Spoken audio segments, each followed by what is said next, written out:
Good morning, students.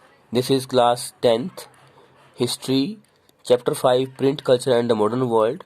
Today is going to be our 14th class on this chapter. 30 शताब्दी में China में would block से hand printing की technique develop हुई।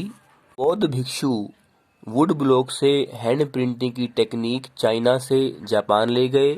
9वीं शताब्दी में सबसे प्राचीन जैपनीज बुक डायमंड सूत्रा को वुड ब्लॉक की सहायता से हैंड प्रिंटिंग की टेक्निक से छापा गया। जैसे सदियों से रेशम मार्ग के द्वारा, सिल्क रूट के द्वारा एशियाई रेशम और गरम मसाले एशिया से यूरोप जाते थे, उसी रेशम मार्ग से 12वीं शताब्दी में चाइना से कागज यूरोप पहुंचा। 13वीं शताब्दी में इटली का एक्सप्लोरर मार्क पोलो जब चाइना से वापस इटली पहुंचा तो वो अपने साथ वुड ब्लॉक से हैंड प्रिंटिंग की टेक्निक ले गया। 15वीं शताब्दी में जर्मनी के एक व्यापारी के लड़के जोहानस गुटनबर्ग ने जैतून का तेल निकालने वाली मशीन से मैकेनिकल प्रिंटिंग डेवलप की। सबसे पहले उसने ईसाइयों की धार्मिक पुस्तक बाइबल को प्रिंट किया। इस तरह से धीरे धीरे प्रिंटिंग की शुरुआत हुई। जानकारी मैन्युस्क्रिप्ट और इंस्क्रिप्शन से निकलकर आम लोगों तक पहुंची और अब इस प्रिंट रेवोल्यूशन, इस प्रिंट क्रांति के माध्यम से लोग केवल श्रोतागण नहीं थे, अब वो पाठकगण बन गए थे। अब मध्यम वर्ग की महिलाओं ने, विशेषकर जिन घरों में उनके पति या पिता उदार थे, लिबरल थे, परिवर्तन चाहते थे, उन घरों में महिलाओं ने भी पढ़ना शुरू किया। लोगों ने तो अपनी महिलाओं को पास के शहरों और कस्बों में भी भेजा जब वहाँ स्कूल स्थापित हुए। लेकिन वहीं कुछ परंपरावादी या रूढ़िवादी हिंदू परिवार या मुस्लिम परिवार भी थे जो इस बात से सहमत नहीं थे। उनके अनुसार अगर लड़कियों को पढ़ाया जाएगा तो वो विधवा हो जाएंगी और या करप्ट हो जाएंगी। मुस्लिम परिवारों को डर था अगर महिलाएं उर्दू प्रेम प्रसंग पढ़ेंगी तो वो विद्रोही हो जाएंगी।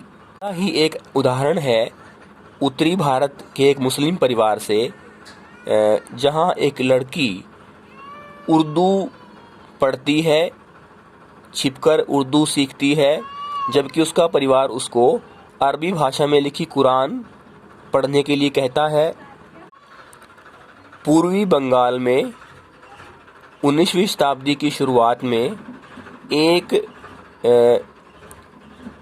विवाहित लड़की राज सुंदरी देवी, जो एक रूढ़िवादी परिवार से संबंध रखती थी, वो अपने घर की रसोई में छिपकर काम के साथ साथ पढ़ना सीखती है और अपनी जीवनी अमर जीवन लिखती है, जिसको 1876 में प्रकाशित किया गया और ये बंगाली भाषा में लिखी पहली पूर्णतः जो जीवनी है वो बनी। 1860 में कुछ बंगाली महिलाएं, जिनमें कैलाश बासिनी देवी शामिल थी, उन्होंने अपने अनुभवों को, महिलाओं के अनुभवों को, जो वो घर में एक कैदी के रूप में रहती थी, अज्ञानता में रहती थी, जिनको घरेलू काम करने होते थे और जिन लोगों को कि वो घर पे सेवा करती थी, वही लोग उनके साथ अन्याय करते थे। अपने अनुभवों को वो अपनी किताबों में उन्होंने लिखा। 1880 में महाराष्ट्र में ताराबाई शिंदे, पंडिता रमाबाई अपने गुस्से को उच्च जाति के हिंदू लोगों के प्रति, उनके गुस्से को वो अपनी रचनाओं के माध्यम से उन्होंने व्यक्त किया। विशेषकर जो रूढ़िवादी हिंदू परिवार थे उन्होंने विधवाओं के बारे में जो दुर्व्यवहार किया, विधवाओं की जो दयनीय स्थिति थी, उसके बारे में उन्होंने लिखा। ऐसे ही एक तमिल भाषा के उपन्यास के द्वारा एक महिला कहती है कि for various reasons my world is small, more than half my life's happiness has come from books. वो कहती है कि हो सकता है मेरा जीवन, मेरा जो संसार है वो घर तक सीमित हो, लेकिन जो किताबें हैं उनका मेरे जीवन में बहुत बड़ा महत्व है। इस तरह से जो रचनाएं हैं, जो छपी हुई सामग्री है, वो उर्दू में, तमिल में, बंगाली में, मराठी में तो बहुत पहले आ जाती है, लेकिन हिंदी भाषा में छपी हुई सामग्री 1870 के दशक में आती है। लेकिन जब आती है तो वो महिलाओं की शिक्षा के बारे में भी होती है।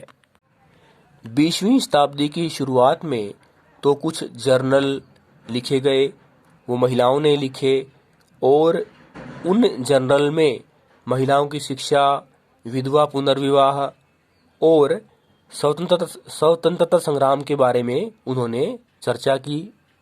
जर्नल्स में तो जो फैशन लेसन है, जो श्रृंगार संबंधी जो पाठ हैं महिलाओं के लिए, और मनोरंजन के जो कहानियां हैं और जो उपन्यास हैं, उनके बारे में भी प्रकाशन किया।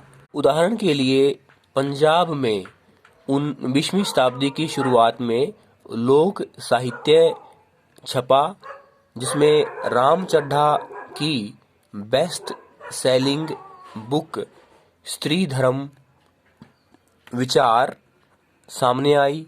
ऐसे ही पंजाब में ही खालसा ट्रैक्ट सोसाइटी ने भी प्रकाशन किया, लेकिन इन दोनों ने ही, राम चड्ढा ने भी और खालसा ट्रैक्ट सोसाइटी ने भी महिलाओं को आज्ञाकारी पत्नी के रूप में देखा कि किस तरह से महिलाएं आज्ञाकारी पत्नी, ओबीडिएंट वाइफ्स बन सकती हैं।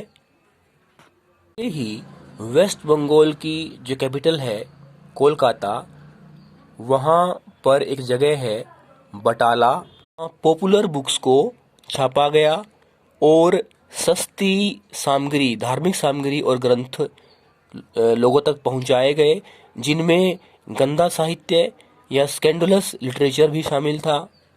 पैडलर थे जो घूम घूम कर घर घर तक किताबें पहुंचाते थे, उन्होंने भी बटाला पब्लिकेशन को घरों तक, लोगों तक पहुंचाया और महिलाओं को अपने खाली समय में पढ़ने की सामग्री उपलब्ध करवाई। क्लास में हम बात करेंगे कि किस तरह से जो प्रिंटेड मटेरियल है, जो छपी हुई सामग्री है, उसका गरीब लोगों पर क्या प्रभाव पड़ा। थैंक्स।